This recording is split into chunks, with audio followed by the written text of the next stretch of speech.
તમને શું લાગે છે કે આપણા શિક્ષણની અંદર બેઝિકલી શું ખામી છે જે રાજકીય ઈચ્છાશક્તિના અભાવને કારણે થઈ છે કે પછી આપણે ફોલો જે કરતા આવ્યા છે સિસ્ટમને બદલાવ ઈચ્છતા જ નથી એ વસ્તુ થઈ છે? સૌથી પહેલા તો આપણે એ જોઈએ કે આ જે સર્વે થયો છે અને જે પરિણામ આવ્યા છે એ ધોરણ 10 ના વિદ્યાર્થીઓ ઉપર કરવામાં આવ્યા છે.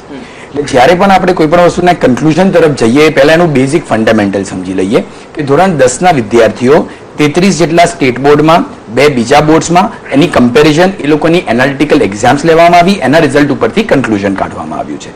જે રીતે સાહેબે જણાવ્યું કે મેડમે જણાવ્યું એ પ્રમાણે આ રેન્ક જે પાછળ છે ગુજરાત રાજ્યનો એ પાછળ હોવાના મલ્ટિપલ રીઝન્સ છે. જો તમે રિપોર્ટ ધ્યાનથી સ્ટડી કરો, હું રિપોર્ટ જ જોઈ રહ્યો હતો, જો રિપોર્ટ તમે ધ્યાનથી સ્ટડી કરો તો ડેમોગ્રાફિકલી જે ડિસ્ટ્રીબ્યુશન છે મેલ ફિમેલ્સ એટલે બોયઝ અને girls, urban rural area, Gujarat રાજ્યનો વિસ્તાર એ બધું જ જોતા કદાચ એકવાર એવું કહી શકાય કે આ રીઝનેબલ રેન્ક છે. સારો નથી, આઈ રિપીટ, રીઝનેબલ રેન્ક છે અને તમે સારો, સર્વોત્તમ કે બહુ જ પ્રગતિ કરી એવું કહી શકતા નથી.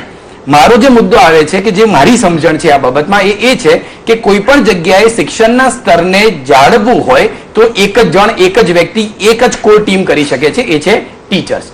CBSE હોય, ICSE હોય કે IB હોય, સૌથી વધારે કોન્ટ્રીબ્યુશન બાળકોના એજ્યુકેશનમાં કોઈ આપતું હોય તો ટીચર્સ છે. ટીચર ટ્રેનિંગ એ મારો મુદ્દો છે. જો તમે રિપોર્ટ વાંચો તો રિપોર્ટના કન્ક્લુઝનમાં પણ એ લોકો એવું જ જણાવે છે કે જે ટીચર્સ બને છે પહેલાની ટ્રેનિંગ અને ઇન સર્વિસ ટ્રેનિંગ, આ બે વસ્તુ ટીચર્સ માટે બહુ અગત્યની છે જે આપણા બોર્ડમાં ખૂબ જ ખરાબ રીતે ખૂટે છે.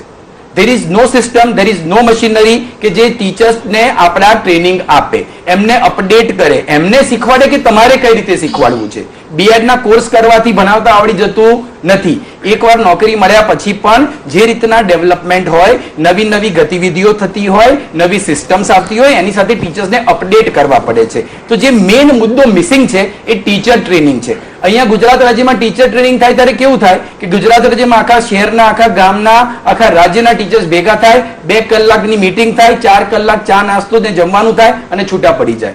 જો આ ટીચર ટ્રેનિંગ હોય તો આ 9મું સ્થાન પણ લાંબો સમય સુધી નહીં રહે, એ કદાચ 25મું, 26મું કે 30મું થઈ જાય.